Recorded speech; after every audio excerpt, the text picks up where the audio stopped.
Before we get to today's video, I want to say thank you to everyone that's come and watched the live stream, left comments, been in the live chat, and have just come to watch my videos and support my channel. I especially want to give a shout out to the people on the screen who sent in donations and have supported. You guys have helped pay for the internet, the software to make the videos, paid for StreamYard, so I really appreciate it.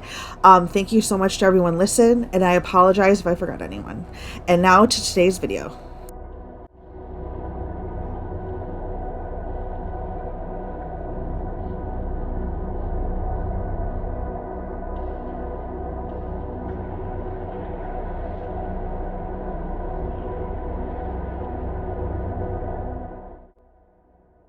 Tsutomu Miyazaki, or as he is dubbed in Japan as the Otaku Killer, is one of the most infamous Japanese serial killers.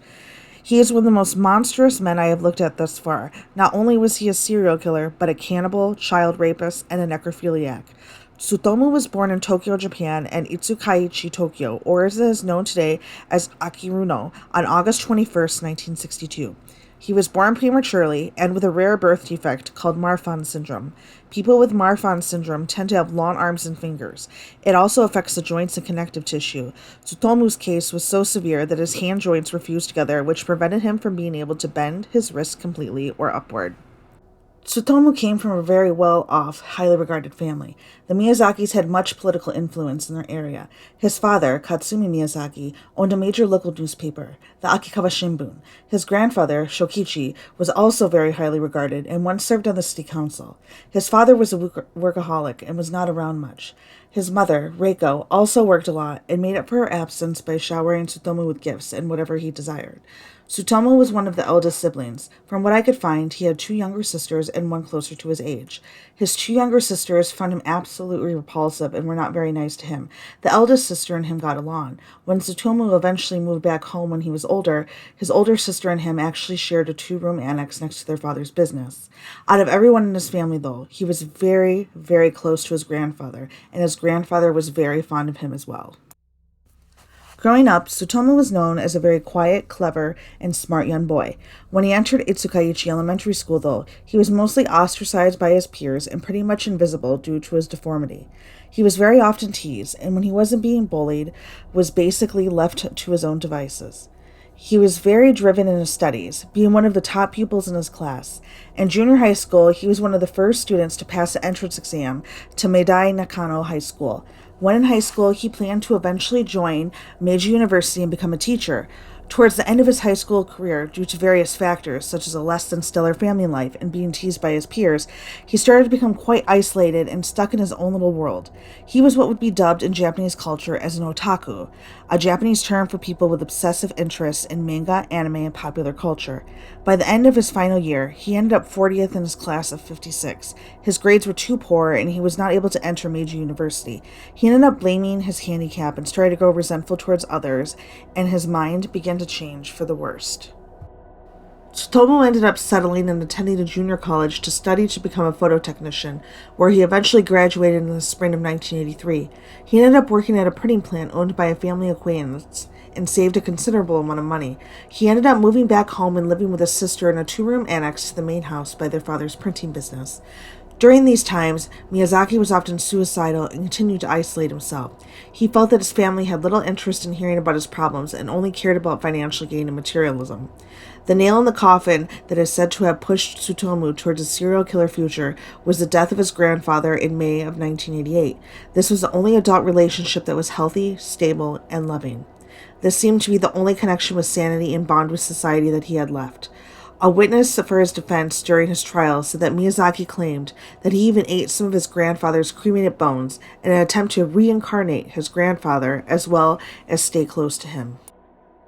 August of 1988 would be the beginning of a murderous year-long rampage. A day after turning 26, Miyazaki-san had an urge he just couldn't quell. The strong sexual violent urges inside his soul were finally boiling over. He hopped in his Nissan sedan and headed over to the Saitama prefecture of the greater Tokyo area. He sat in his car looking for his first victim. He spotted 4-year-old Marie Kono. In the late afternoon, Marie Kono was on a walk from her home in the Aruma Village apartment complex to go to her friend's house to play. She would never make it. Miyazaki had been watching her for quite some time.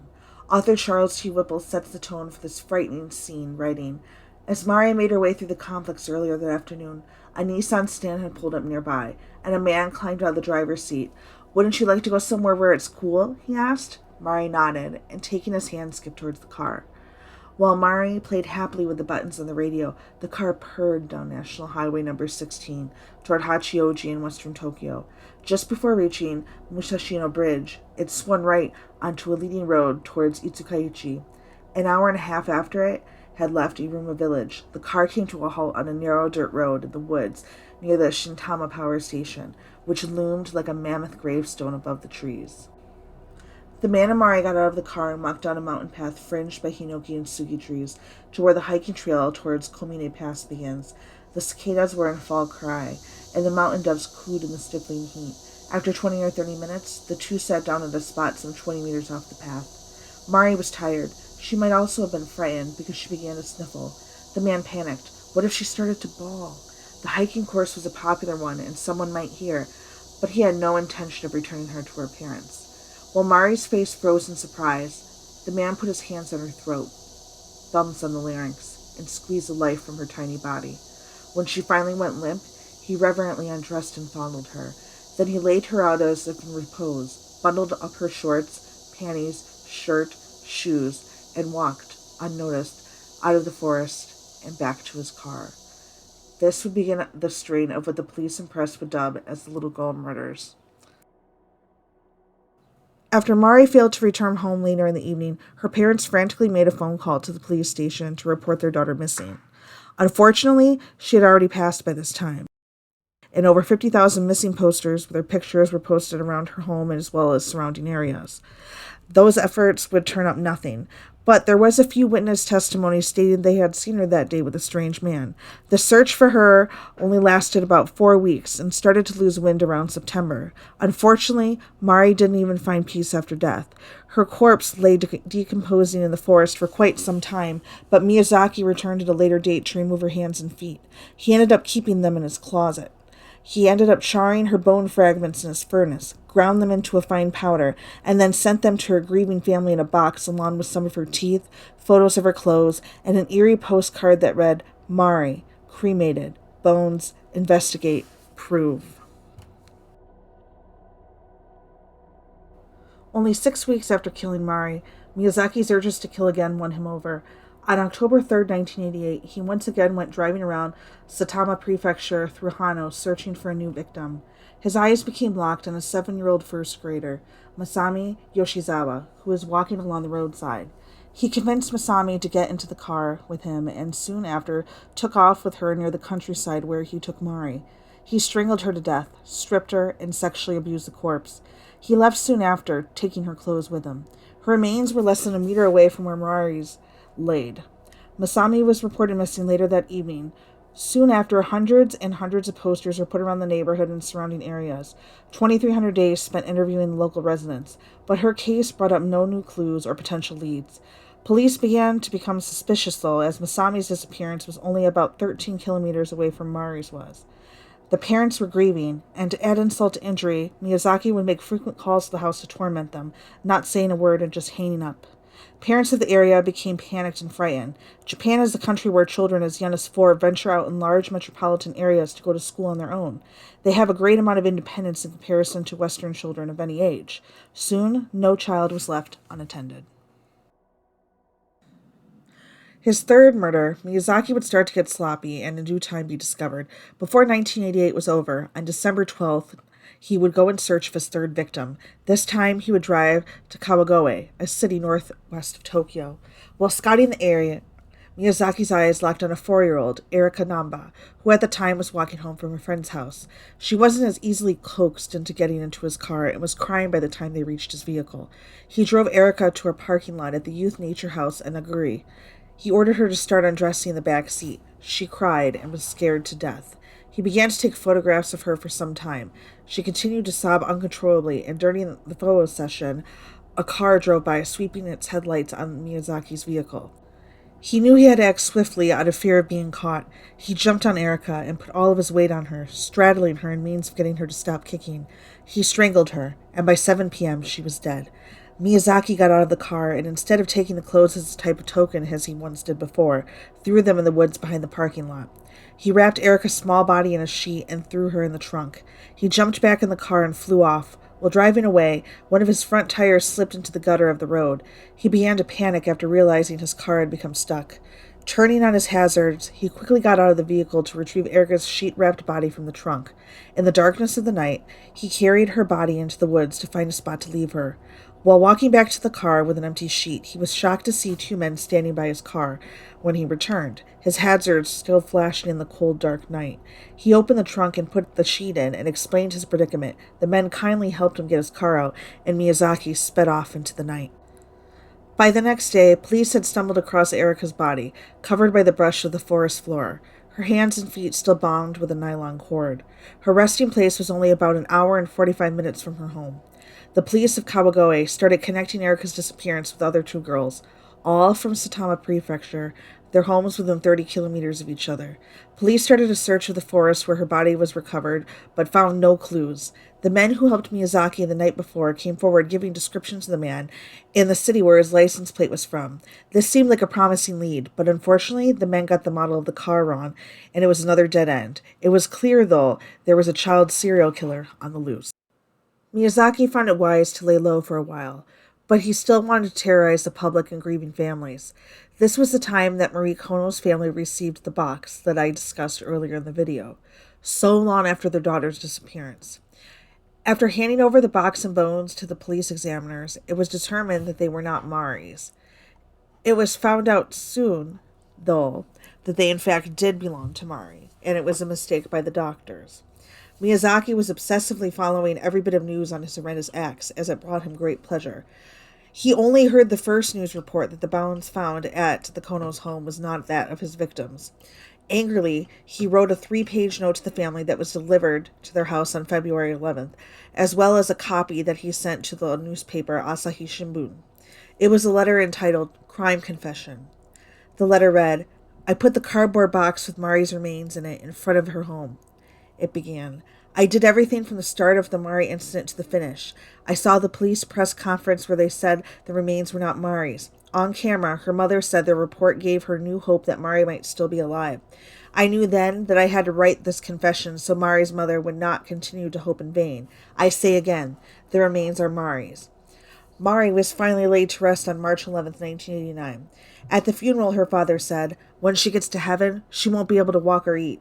Please return the rest of her remains." Things would be far from over after the funeral. They returned home to find another note, this one containing grisly details about the crime. The note, titled Confession, read, "Before I knew it, the child's corpse had gone rigid. I wanted to cross her hands over her breast, but they wouldn't budge. Pretty soon, the body gets red spots all over. Big red spots, like the Hinomaru flag, or like you'd covered her whole body with red Honko seals. After a while, the body is covered with stretch marks. It was so rigid before, but now it feels like it's full of water, and it smells. Oh, how it smells. Like nothing you've ever smelled in this whole wide world."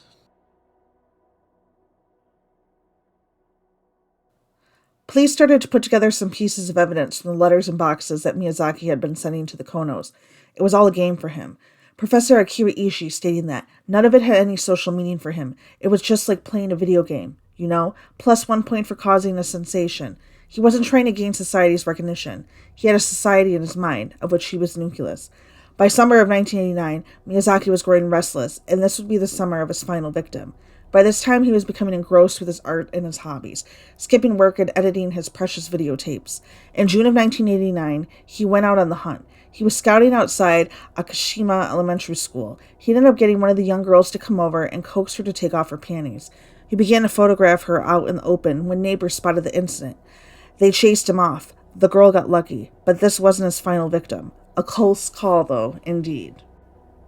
On June 6, only 4 days after the incident near the school, Miyazaki went to the Ariake tennis courts near Tokyo Bay. They were unfortunately closed, so he decided to wander to a nearby park. This is where he spotted a 5-year-old girl named Ayako Nomoto, who was simply enjoying the nice summer day playing alone. Being a photographer, he took the lens off his camera and approached her.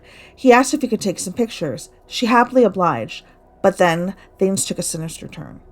"Let's take some shots inside the car," he said casually in a comforting tone. Soon he was leading Ayako to his Langley sedan near the park. Compiled from various testimony and bits released online, Charles Whipple brings life to this terrible scene, stating that Miyazaki parked some 800 meters away as Ayako bounced in the back seat. As he handed her a stick of gum, the young girl commented on his deformed hands. Enraged, Miyazaki pulled on a pair of vinyl gloves. "Here's what happens to kids who say things like that," he growled, seizing her by the throat. She kicked and kicked, but went limp in 4 or 5 minutes, he later confessed. To make sure she was dead, he taped her mouth and tied her hands with vinyl rope, then wrapped the body in a sheet and put it in the trunk of his car.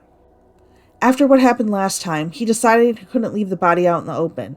He couldn't risk being discovered. His murderous rampage wasn't done yet. Instead, he brought the corpse home with him, but not before stopping at the Koenji camera shop to rent a camera. He slowly pulled up next to his home in the dark of night. He waited outside for 2 hours to make sure the coast was clear. He grabbed Ayako's corpse out of the trunk and headed inside. He laid her body on a low kotatsu table, undressing her and wiping her body off. He positioned her in order to please his deranged fantasies.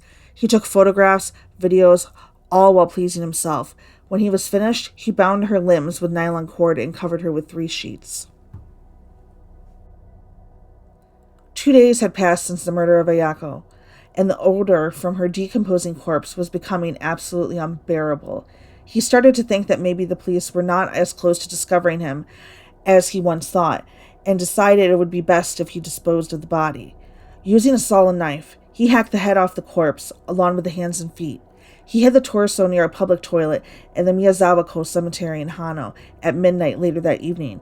When he arrived back home, he did something even more grotesque, more sinister. He roasted her hands in his backyard and ate some of the flesh. He then took her skull and pieces of the body that remained and tossed them into the Mita Kiyama woods near his house, a mere 230 meters away. Going back to the beginning of her disappearance, a different scene was playing out on the other side of town. 5 days after she was reported as missing, the police distributed 10,000 posters with Ayako's description and picture. Shortly after the distribution of the posters, the little girl's mutilated torso was discovered. Besides being badly butchered, the blood type and other defining characteristics matched that of Ayako Nomoto. They were even able to match the last meal she ate, according to her parents' testimony, with her stomach contents. It was all due to a father that his reign of terror was cut short.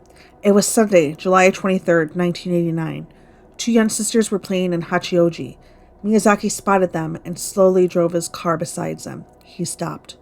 Disclaimer, before I go on, there are different versions of the coming events that I have come across online and in books. Some say the next version of events happened in his car, others not. For the sake of my story, I'm going to go with this version.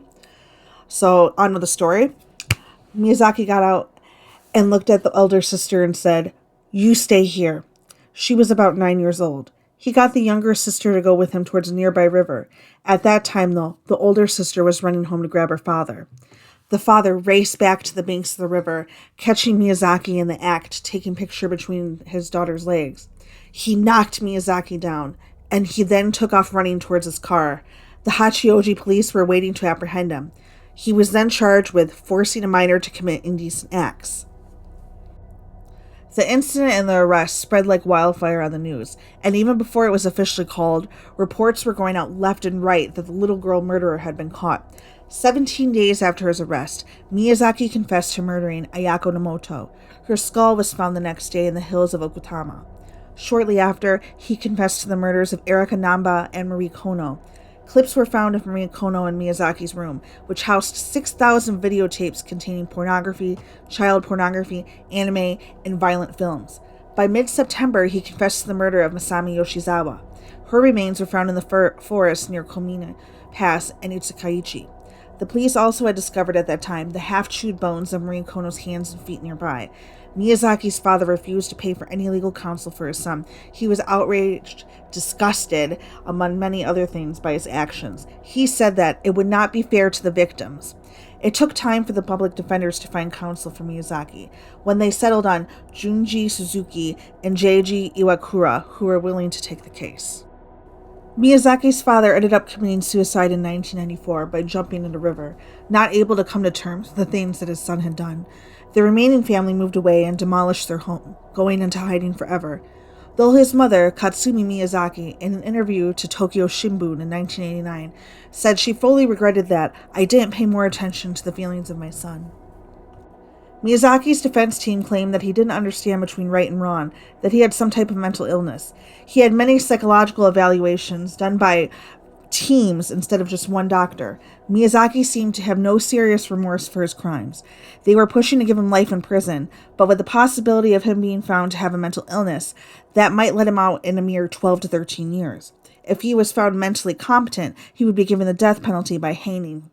His first psychological evaluation was seen as inadequate by the judge, in which there was a waiting period until a second evaluation could be performed. He celebrated his 31st birthday in prison, and people said that he was more worried about the world staring at him due to him being self-conscious than any remorse for his horrendous crimes. He was happy being able to sit and read comic books all day. It highly disturbed the public that during the nearly 2-decade judicial process that Miyazaki was absolutely unbothered by what was happening around him, his actions at all.